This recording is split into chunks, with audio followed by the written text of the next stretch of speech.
Hey, good morning, everyone. Today's episode, I want to talk about technique over strength. And I took this note maybe like a week ago. I wanted to compare some of my experiences with jiu-jitsu to kind of leadership and life. And point is, every time I've gotten hurt at jiu-jitsu, I was trying to use my strength over technique in a move, right? Well, you only got so much strength, and then you tire out.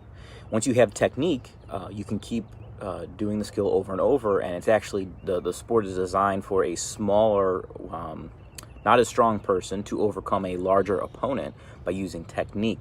So how does this relate to leadership? Well, it's simple. Are you using strength, authority to get what you want, or are you using buy-in and relationships, which would, to me, would be technique, because that's going to be an everlasting. And the two go hand in hand, and it's all depends on where you're at in your skill level of it.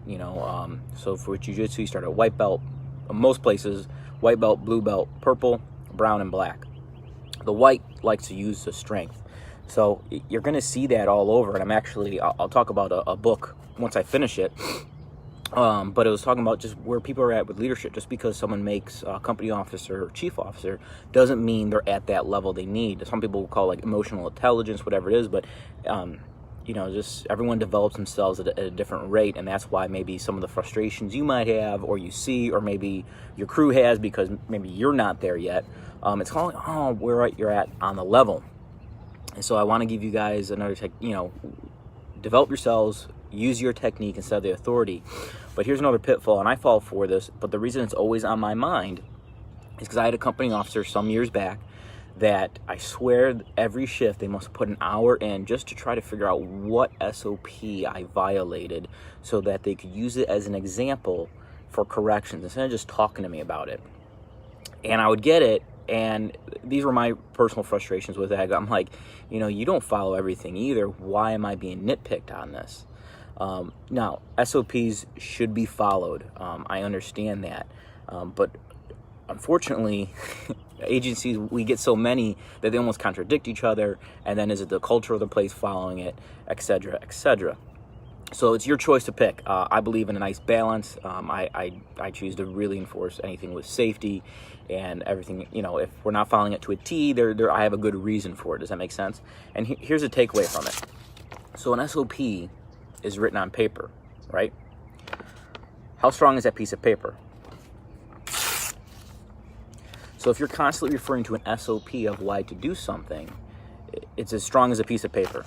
It means nothing. The point of it is build buy-in. Don't just say, well, there's a policy for this, so you should be doing it. Obviously, there's a reason the person isn't doing it. They've justified it to themselves, whatever it is. But there is a reason, and it's the leader's job to figure out, okay, how do I get them to understand that this is important to follow? Because guess what? You can have everyone following it by the book, and the day you're not there, everything goes out the window. So what's the point of it? I've always tried, that's been my goal. I don't want guys just doing something because I'm there. I want them to do it because they want to with it, right? And it's harder. And trust me, there's times I go to bite my tongue because I'm like, well, there's an SOP for it.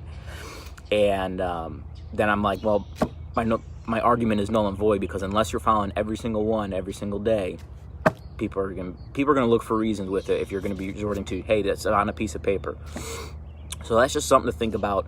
Try not to reference, you can use it as a guide. Hey, this is what the policy says, and this is why, if you're gonna use examples like that. I really want to see people successful with their leadership and influencing people. And the minute you come down to, well, the SOP says so, my opinion, but it's very similar to, well, I'm older, so listen to me. It's my house, my rules, right?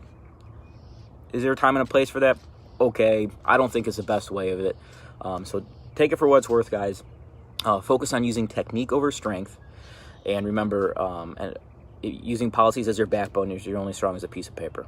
All right, I hope you guys enjoyed it. I'm going to enjoy my coffee before my kids wake up, and I'll talk to you guys later.